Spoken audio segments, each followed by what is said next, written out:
Habari, kwa majina naitwa Noreen Humphrey Maida, ni mkuu wa kitengo wa program kutoka taasisi ya Madina Climate Organization. Na leo tupo hapa katika hifadhi ya Makuyuni ambayo ina umbali wa takriban kilomita 70 kutokea Arusha jiji. Kama tunavyojua mwaka jana 2025 taasisi ya Madina Climate Organization tulizindua dira yetu ya maendeleo nchini ya kampeni ambayo ni linda misitu, okoa maisha, okoa ajira, okoa utalii. Lengo la madhumuni la kuja katika hifadhi hii ya Makuyuni ni kumhoji mkuu wa kitengo wa outreach ili kuuliza maswali machache kuhusiana na hali ya hifadhi, lakini pia changamoto za hifadhi, lakini pia kujua fursa zitokanazo na hifadhi hii kwa jamii na mazingira yetu. Ungana nami tutakapoenda kumuuliza maswali haya. Asante sana.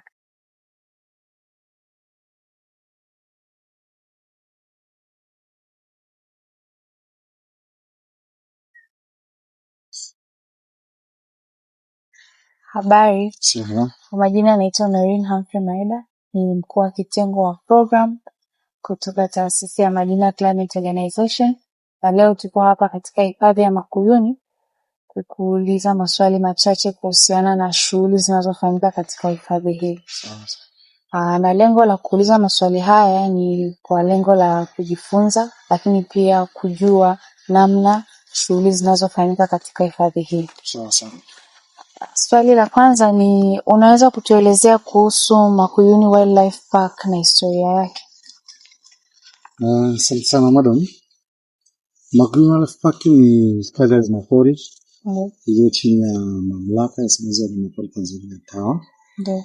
Ni hifadhi iliyoanzishwa Februari 3 mwezi wa 10 mwaka 2023. Na baada ya hapo ndio ilikabidhiwa kwa TAWA rasmi. Kabla ya hapo ilikuwa chini ya uongozi wa hazina. Ndio. Na Makuyuni hapo mwanzo ilitokana na jina la mashamba matatu. Mwanzo ile ilikuwa ni shamba. Kwa hiyo ilikuwa na mashamba matatu. Shamba la Amani, Lente na Barigetes.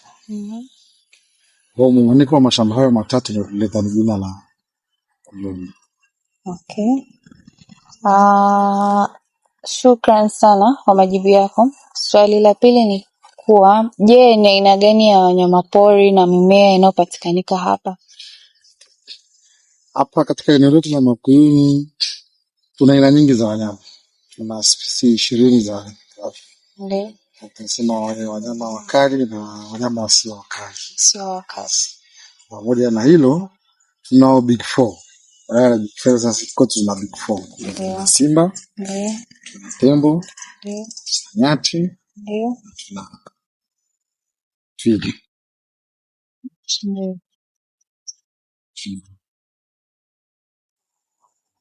How about plant species? Plant species, kuna plant species ziko nyingi sana. Karibu kuna aina 4 za viungo zinapatikana hapa. Kuna moja ambayo inadominate sana katika eneo hili, inaitwa Acacia mellifera. Ndio ambayo kidogo inadominate katika eneo hili, pamoja na mpingo. Ile tambo sema ni hardwood plant. Sababu tunatumia kutengeneza vinyago pamoja na vitu vya thamani kama furnitures na vitu vingine. Sawa, shukran kwa majibu yako.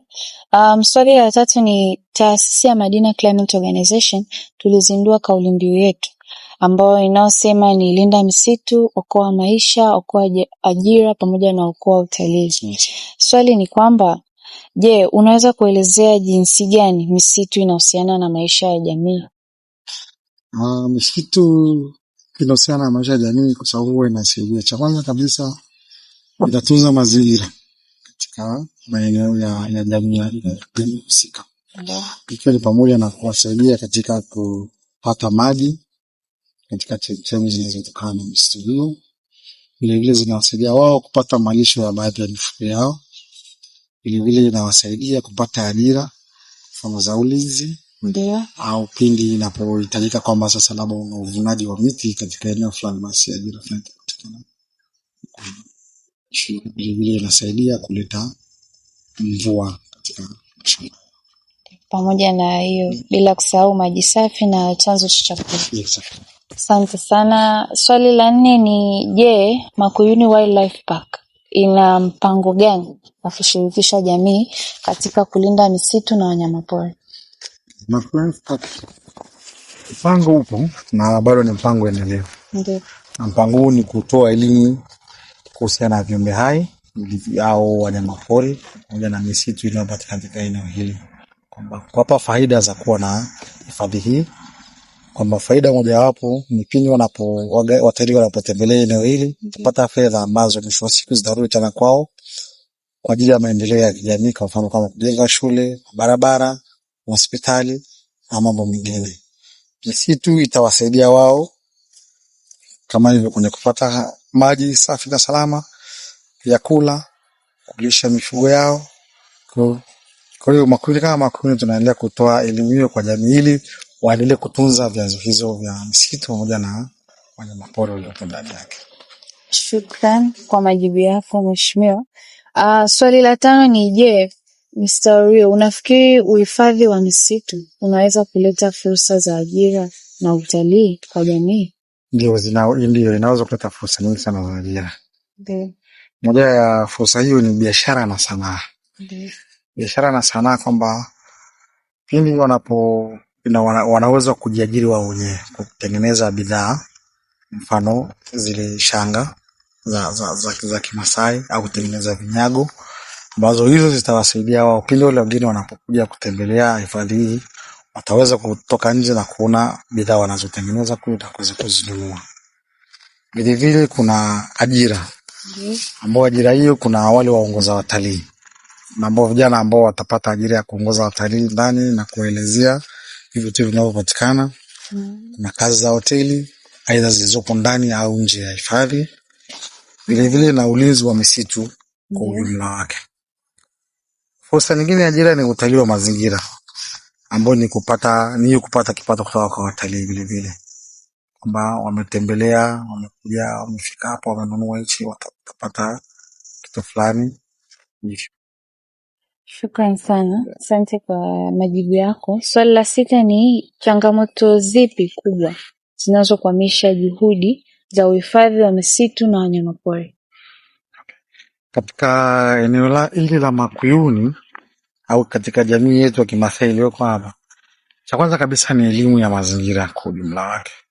Bado hawana ile elimu, sema utaalamu au ule uelewa wa nini maana ya mazingira. Ndio hiyo ndio changamoto kubwa ambayo inapatikana hapo. Kwa hiyo inapelekea sasa wanakata mkaa bila kuelewa kwamba unavokata mkaa hapa utaharibu eneo hili, misitu itaondoka, vyanzo vya maji vitakauka na wanyamapori walioko hapa wenyewe wataondoka vile vile. Changamoto nyingine kunayo ni wanyamapori hasa kuvamia katika mashamba yao. Ndio. Ya kilimo. Sababu wengi wao wamelima karibu na hifadhi. Kwa hiyo wanyamapori wanatoka ndani wanaingia na nje kwa ajili ya kutafuta chakula. So wenye kutafuta chakula au kwenye mapito yao ambao wamea block kwa kutengeneza nyumba, basi wanyamapori wanafuata katika maeneo yale wanafanya uharibifu wa mazao au uharibifu wa nyumba. Hivyo. Shukran sana kwa majibu yako. Swali la 7 ni njia gani za ubunifu ambazo jamii inaweza kushirikishwa zaidi katika kulinda misitu na kukuza utalii? Njia ya kwanza ni elimu na uhamasishaji. Ndio. Ni elimu kutolewa na kuhamasisha utunzaji wa mazingira pamoja na viumbe hai, kukuza nishati mbadala kama hiyo kwa kuwa na majiko sanifu. Badala ya kuja kukata mkaa na kwenda kutengeneza hivi kwa ajili ya kupika, basi hapo na yale majiko sanifu ambayo yanatumia mwanga wa jua kwa ajili ya kupikia. Vile vile kuna kule kutumia samadi ya ng'ombe tunaita biogas. Yes. Matumizi ya biogas na yenyewe yatasaidia sana kupunguza swala zima na kwenye nishati mbadala kuliko kukata. Ni muendelevu ambapo ndio ile kwamba tunalima kwa kupumzisha. Kwamba tumelima msimu huu, basi msimu ujao tunapumzisha shamba, tunapata rutuba, tutaleta na msimu mwingine ambao hiyo inasaidia kutunza udongo na vyanzo vya maji. Kitu kingine ni utalii wa jamii. Utalii wa jamii ambayo jamii inaweza kupata zile tunaita ecobomas, ambayo inaweza ikaanzisha zile ecobomas kwa ajili ya kuwalaza watalii, vile vile kutengeneza trails kwa ajili ya kutembeza watalii, pamoja na ule utalii wa kuangalia ndege, bird watching, ambao watalii wengi sana wanapendelea. Shukran sana Mr. Orio kwa majibu yako. Swali lingine ni hivi, tunaweza kufanya nini kama jamii kuhakikisha wanyamapori wanakuwa salama na misitu inabaki hai? Kama tulivyosema mwanzoni hapa, kikubwa ni elimu na ulinzi. Wakishapata elimu juu ya wanyamapori hawa, basi utakuwa utunzaji wa maeneo haya wa misitu pamoja na maliasili pamoja na wanyama utakuwa umefanikiwa.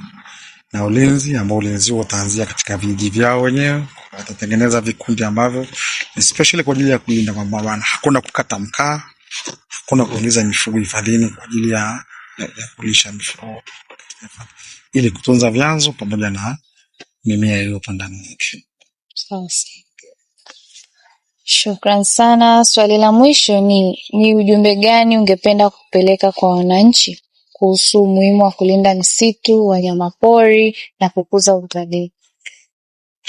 Ujumbe mkubwa kwa jamii ni kuthamini au kutambua umuhimu wa misitu pamoja na wanyamapori, kwa sababu tunapotambua umuhimu wa misitu na wanyamapori ndio tutatusaidia sasa na sisi kukuza utalii, kukuza wageni zikawa sio lazima tutegemee wageni kutoka nchi za Ulaya. Hata sisi wa Tanzania wenyewe tunakuwa ni wageni. Tunapokuja kutembelea hifadhini kama Wakuyuni, tuna kitu ambacho tutacompensate hapa, then kitu hicho kitarudi tena katika jamii hiyo.